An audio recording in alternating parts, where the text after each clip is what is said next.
Anton Chekhov की कहानी एक छोटा सा मजाक। सर्दियों की खूबसूरत दोपहर। सर्दी बहुत तेज है। नादिया ने मेरी बाह पकड़ रखी है। उसके घुंघराले बालों में बर्फ इस तरह जम गई है कि वे चांदनी की तरह झलकने लगे हैं। होठों के ऊपर भी बर्फ की एक लकीर सी दिखाई देने लगी है। हम एक पहाड़ी पर खड़े हुए हैं। हमारे पैरों के नीचे मैदान पर एक ढलान पसरी हुई है जिसमें सूरज की रोशनी ऐसे चमक रही है जैसे उसकी परछाई शीशे में पड़ रही हो। हमारे पैरों के पास ही एक स्लेज पड़ी हुई है जिसकी गद्दी पर लाल कपड़ा लगा हुआ है। चलो नादिया, एक बार फिसलें, मैंने नादिया से कहा। सिर्फ एक बार, घबराओ नहीं, हमें कुछ नहीं होगा, हम ठीक ठाक नीचे पहुंच जाएंगे। लेकिन नादिया डर रही है। यहां से, पहाड़ी के कगार से नीचे मैदान तक का रास्ता उसे बेहद लंबा लग रहा है। वो भय से पीली पड़ गई है। जब वो ऊपर से नीचे की ओर झांकती है और जब मैं उससे स्लेज पर बैठने को कहता हूँ तो जैसे उसका दम निकल जाता है। मैं सोचता हूँ, लेकिन तब क्या होगा जब वो नीचे फिसलने का खतरा उठा लेगी? वो तो भय से मर ही जाएगी या पागल ही हो जाएगी। मेरी बात मान लो, मैंने उससे कहा। नहीं नहीं, डरो नहीं, तुम में हिम्मत की कमी है क्या? आखिरकार वो मान जाती है और मैं उसके चेहरे के भावों को पढ़ता हूँ। ऐसा लगता है जैसे मौत का खतरा मोल लेकर ही उसने मेरी ये बात मानी है। वो भय से सफ़ेद पड़ चुकी है और कांप रही है।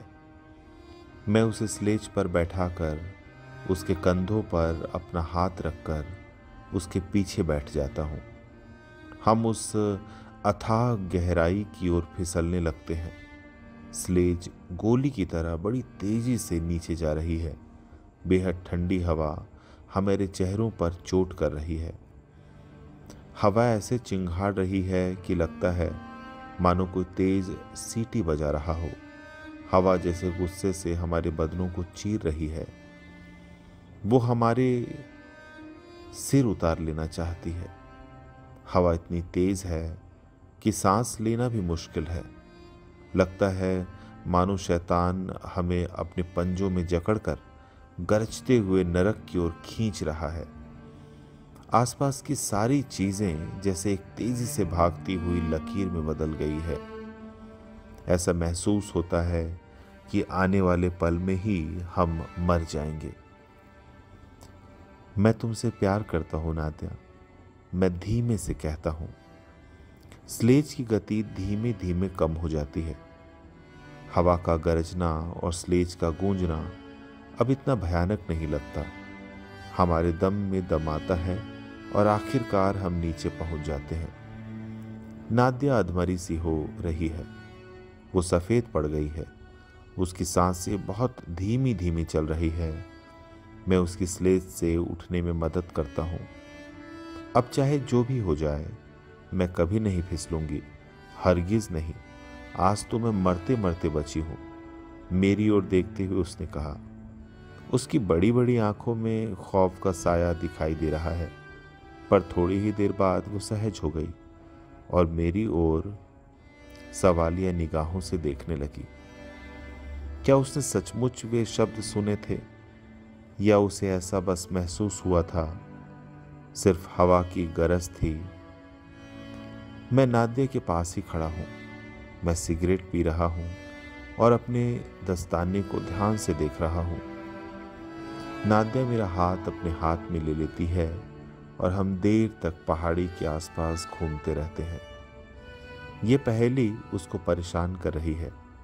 वे शब्द जो उसने पहाड़ी से नीचे फिसलते हुए सुने थे, सच में कहे गए थे या नहीं? ये बात वास्तव में हुई या नहीं? ये सच है या झूठ? अब ये सवाल उसके लिए स्वाभिमान का सवाल हो गया है, उसकी इज्जत का सवाल हो गया है। जैसे उसकी जिंदगी और उसके जीवन की खुशी इस बात पर निर्भर करती है। ये बात उसके लिए महत्वपूर्ण है। दुनिया में शायद सर्वाधिक महत्वपूर्ण। नादिया मुझे अपनी अधीरता भरी उदास नजरों से ताकती है, मानो मेरे अंदर की बात भांपना चाहती हो। मेरे सवालों का वो कोई असंगत सा उत्तर देती है।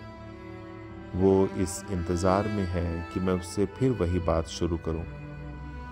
मैं उसके चेहरे को ध्यान से देखता हूं। अरे, उसके प्यारे चेहरे पर ये कैसे भाव हैं।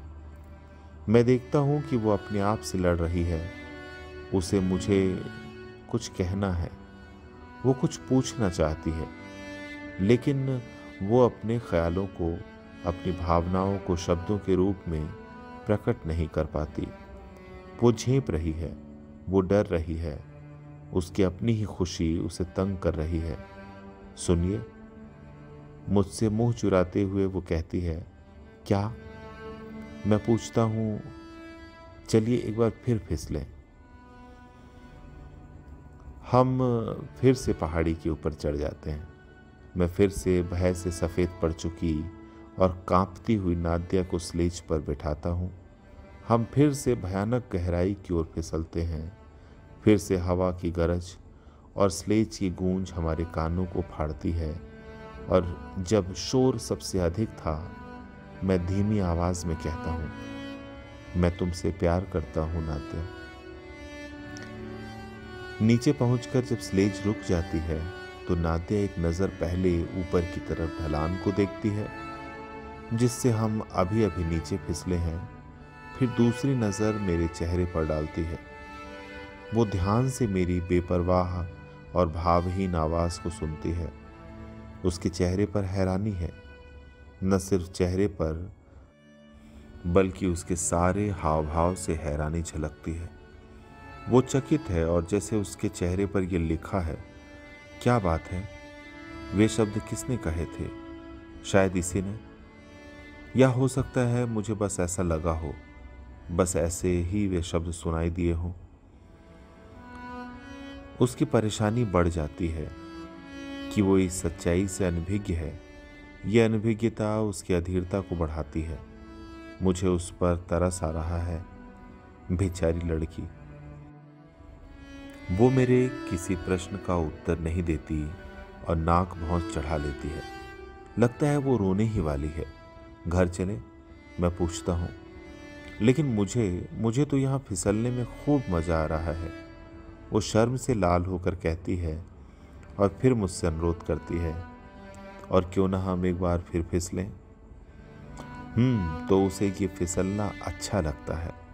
पर स्लेज पर बैठते हुए वो पहले की तरह ही भय से सफ़ेद दिखाई दे रही है और कांप रही है।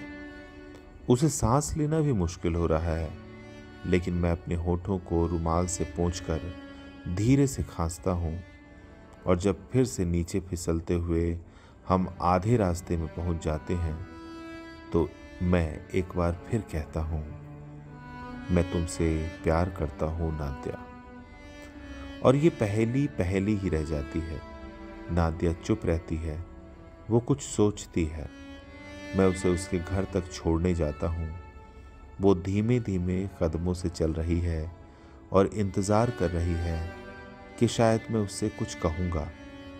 मैं ये नोट करता हूँ कि उसका दिल कैसे तड़प रहा है, लेकिन वो चुप रहने की कोशिश कर रही है और अपने मन की बात को अपने दिल में ही रखे हुए है।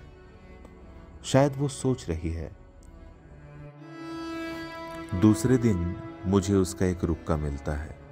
आज जब आप पहाड़ी पर फिसलने के लिए जाएं तो मुझे अपने साथ ले लें। उस दिन से हम दोनों रोज़ फिसलने के लिए पहाड़ी पर जाते हैं और स्लेज पर नीचे फिसलते हुए हर बार मैं धीमी आवाज़ में वही शब्द कहता हूँ, मैं तुमसे प्यार करता हूँ नादिया। जल्दी ही नादिया को इन शब्दों का नशा सा हो जाता है। वैसा ही नशा जैसा शराब या मॉर्फिन का नशा होता है। वो अब इन शब्दों की खुमारी में रहने लगी है। हालांकि उसे पहाड़ी से नीचे फिसलने में पहले की तरह डर लगता है, लेकिन अब भय और खतरा मोहब्बत से भरे उन शब्दों में एक नया स्वाद पैदा करते हैं, जो पहले की तरह उसके लिए एक पहेली बने हुए हैं और उसके दिल को तड़पाते हैं। उसका शक हम दो ही लोगों पर है, मुझ पर और हवा पर। हम दोनों में से कौन उसके सामने अपनी भावना का इजहार करता है उसे पता नहीं, पर अब उसे इससे कोई फर्क नहीं पड़ता। शराब चाहे किसी भी बर्तन से क्यों न पी जाए, नशा तो वो उतना ही देती है। अचानक एक दिन दोपहर के समय मैं अकेला ही उस पहाड़ी पर जा पहुंचा। भीड़ के पीछे से मैंने देखा कि नादिया उस ढलान के पास खड़ी है। उसकी आंखें मुझे ही तलाश रही हैं। फिर वो धीरे धीरे पहाड़ी पर चढ़ने लगती है, अकेले फिसलने में। हालांकि उसे डर लगता है, बहुत ज्यादा डर। बर्फ की तरह सफेद पड़ चुकी है, वो कांप रही है जैसे उसे फांसी पर चढ़ाया जा रहा हो। पर वो आगे ही आगे बढ़ती जा रही है, बिना झिझके, बिना रुके।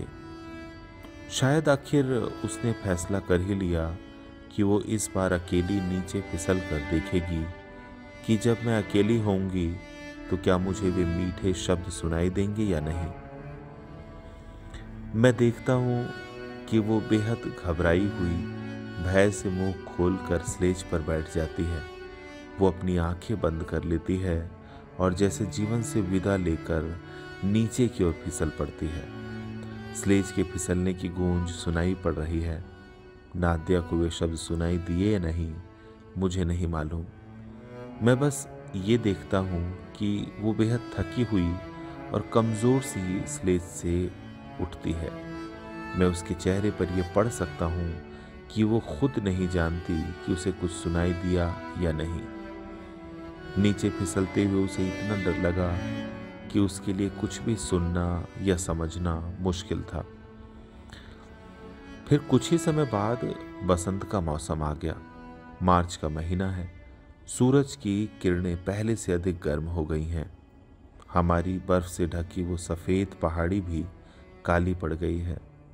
उसकी चमक खत्म हो गई है। धीरे धीरे सारी बर्फ पिघल जाती है। हमारा फिसलना बंद हो जाता है और अब नादिया उन शब्दों को नहीं सुन पाएगी। उससे वे शब्द कहने वाला भी अब कोई नहीं है। हवा खामोश हो गई है और मैं ये शहर छोड़कर पीटरबर्ग जाने वाला हूँ। हो सकता है कि मैं हमेशा के लिए वहां चला जाऊंगा। मेरे पीटरबर्ग रवाना होने से शायद 2 दिन पहले की बात है। संध्या समय मैं बगीचे में बैठा था जिस मकान में नादिया रहती है। ये बगीचा उससे जुड़ा हुआ था और एक ऊंची बाड़ ही नादिया के मकान को उस बगीचे से अलग करती थी। अभी भी मौसम में काफ़ी ठंड है। कहीं कहीं बर्फ पड़ी दिखाई देती है। हरियाली अभी नहीं है, लेकिन बसंत की सुगंध महसूस होने लगी है। शाम को पक्षियों की चहचहाहट सुनाई देने लगी है। मैं बाड़ के पास आ जाता हूँ और एक दरार में से नादिया के घर की तरफ देखता हूँ। नादिया बरामदे में खड़ी है और उदास नजरों से आसमान की ओर ताक रही है।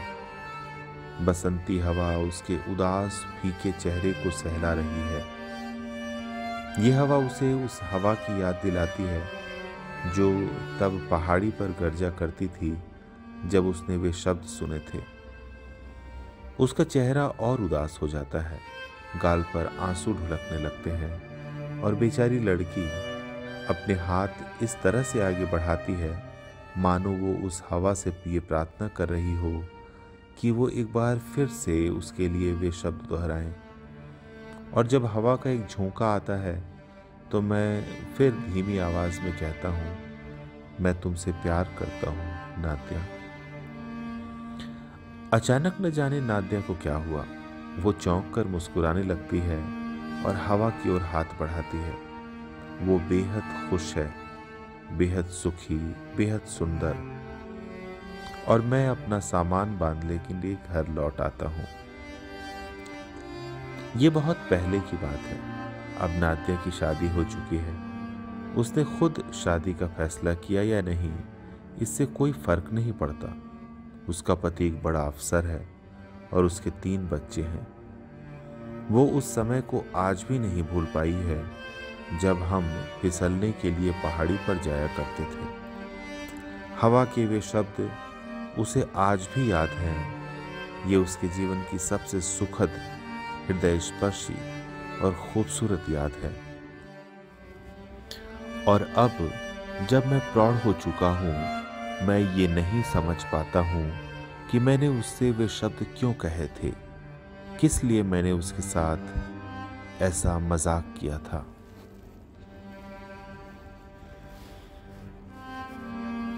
ये थी अंटोन चेखव की कहानी, एक छोटा सा मजाक।